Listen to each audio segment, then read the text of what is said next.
ప్రభువైన క్రీస్తు వారు ఈ లోకంలోకి ఎందుకు వచ్చారో మనకు తెలుసు. యోహాను సువార్త 10వ అధ్యాయంలో మనం చూస్తాం, నేను మంచి కాపరిని అంటాడు. ఆయన కాపరిగా రావడానికి ఇష్టపడ్డాడు. ఎందుకు? తన మంద పట్ల అంత శ్రద్ధ ఆయనకుంది.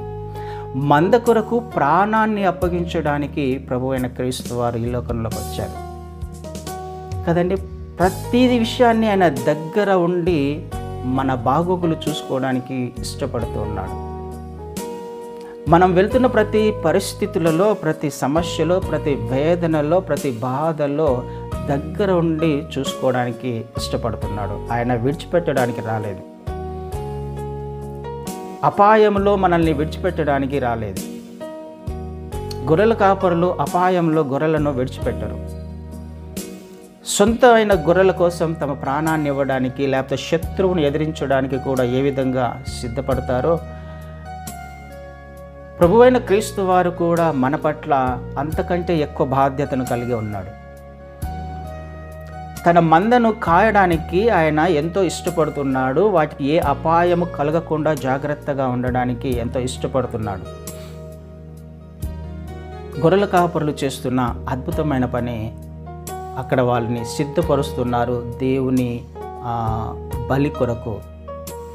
మెలకువగా ఉండి, క్రీస్తు వారు కూడా మనకు అనేక సార్లు చెప్పారు కదా, మెలకువగా ఉండి ప్రార్థన చేయండి కదండి. ఆయననే మెలకువగా ఉండి రాత్రిళ్ళు ప్రార్థన చేశారు. ఎవరి కొరకు?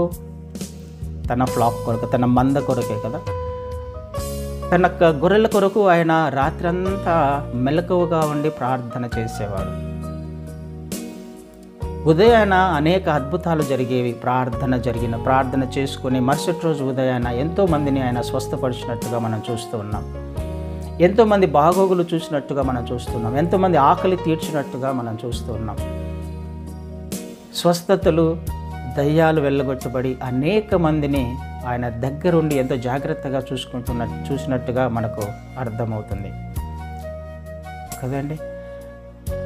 దేవుడు మన నుంచి కోరుకునేది కూడా అదే, మెలకువగా ఉండండి, మెలకువగా ఉండి ప్రార్థన చేయండి, లేకపోతే శోధనలో ప్రవేశిస్తారు, శోధకుడు వస్తారు. జాగ్రత్తగా ఉండండి మీ ఆత్మీయ జీవితంలో. ఈ విషయాన్నే దేవాది దేవుడు ఈ గొర్రెల కాపరుల ద్వారా మనకు జ్ఞాపకం చేస్తూ ఉన్నాడు.